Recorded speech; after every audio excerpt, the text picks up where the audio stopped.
Olá a todos, aqui estamos com o nosso canal de dúvidas, a nossa playlist em que nós respondemos as dúvidas dos nossos leitores, que são enviadas através dos mais diversos meios, WhatsApp, Facebook e outros meios, como o nosso e-mail do canal, que você tem lá no site, né? E tem aqui mesmo na descrição do vídeo, e são respondidas aqui. E a gente as agrupa por tema. E lá no site, na seção, elas estão classificadas por número. E vocês têm lá centenas de dúvidas respondidas, como as 3 que nós selecionamos agora para responder nesse vídeo. Essas 3 são relacionadas com um problema que os praticantes da eletrônica sempre têm, que é a solda. Então, vamos lá. A primeira dúvida que aparece com o número 342, lá no nosso site, é sobre solda fria. Vocês sabem o que é solda fria? A solda, para ser bem feita, ela tem que estar perfeitamente no estado líquido. Então, na hora que você aplica na junção dos componentes, a solda tem que estar líquida. Ela tem que ter aquele brilhante, aquela cor brilhante de metal líquido, né? E quando você mexe com a pontinha, ela faz até uma ondinha, né? Essa é a solda no estado de perfeita fusão. Quando ela solidifica, ela envolve o componente e o local que ela vai ter que ser soldada, ele vai ter que ser conectado, e endurece, vira um metal sólido. Acontece, porém, que se você não aquece direito o local, a solda não derrete totalmente, ela fica meio pastosa, ela entra no estado intermediário. Né? Se bem que pela física, a mistura eutética, ela passa direto de um estado para outro. Mas na prática não é bem isso que ocorre. Então, na hora que essa solda ela se solidifica, ela não prende corretamente o terminal do componente ao local em que ele deve ficar preso. Então isso faz com que haja mau contato. Ou mesmo depois que ela esfria, você mexe no componente e ele está solto. Então a gente fala que isso é uma solda que foi feita por falta de aquecimento completo. É uma solda fria. Né? E isso acontece em muitos casos quando se fazem montagens eletrônicas, principalmente aqueles menos experientes, né? E aí o aparelho não funciona direito depois. Isso aí é uma solda fria, né? Que a gente deve evitar. Então, bom ferro de soldar, esperem derreter completamente a solda, somente então você tira e espera esfriar para que ocorra a junção perfeita do componente com aquele local que ele precisa ficar conectado. A nossa segunda dúvida desse vídeo, que aparece com o número 721, vejam aí na descrição do vídeo, vocês têm lá o link para o artigo original lá no site, né?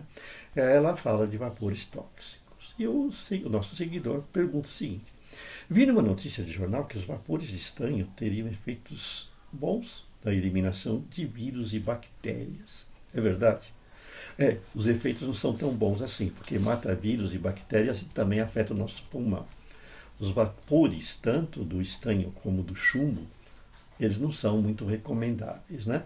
O estanho nem tanto, mas o chumbo ele é muito tóxico, tanto que a gente já está adotando a solda sem chumbo.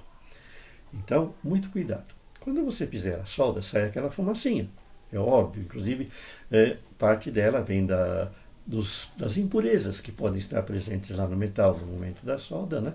Muita gente ainda tem o costume de usar aquela pasta de solda que eu recomendo que nem sempre ela deva ser usada, somente em casos extremos, quando está muito oxidado o terminal do componente ou o local, aí sim, mais importante. Comecem a adotar a solda sem chumbo. Ela custa um pouco mais cara, mas pelo menos ela é menos tóxica. E nunca se exponham aos vapores. Sempre façam a solda em local bem arejado e não fiquem em cima do local soldado. Fiquem longe para não respirar aqueles vapores, porque eles não são bons, né? São tóxicos. Chegamos à dúvida aqui no nosso site, lá aparece com o número de 180, veja na descrição, que é de um seguidor que nos pergunta: qual é a diferença entre os fios estanhados e os fios sem estanho? A gente encontra à venda no mercado fios que são sem estanho, é o cobre puro. Esses fios normalmente eles são destinados a conexões em que não são usada a solda. Por exemplo, você vai prender um fio desse numa ponte de terminais com parafuso, você vai encaixar num conector, mas você não vai usar solda. Então, eles são fios sem estanho. Podem usar sim com solda, mas você tem que estanhar ele antes. E para usar, certo, em conexões soldadas, já existem cabos e fios cuja pontinha deles, no local de conexão, já vem com uma camada de estanho. Esses são os fios estanhados. A gente encontra isso muito naqueles kits de montagens que você tem, pedaços de fio já pronto para serem usados, e que eles vêm já com uma capinha de estanho para facilitar a solda, né? Então, essa é a finalidade do fio estanhado, certo? Que é diferente do fio sem estanho.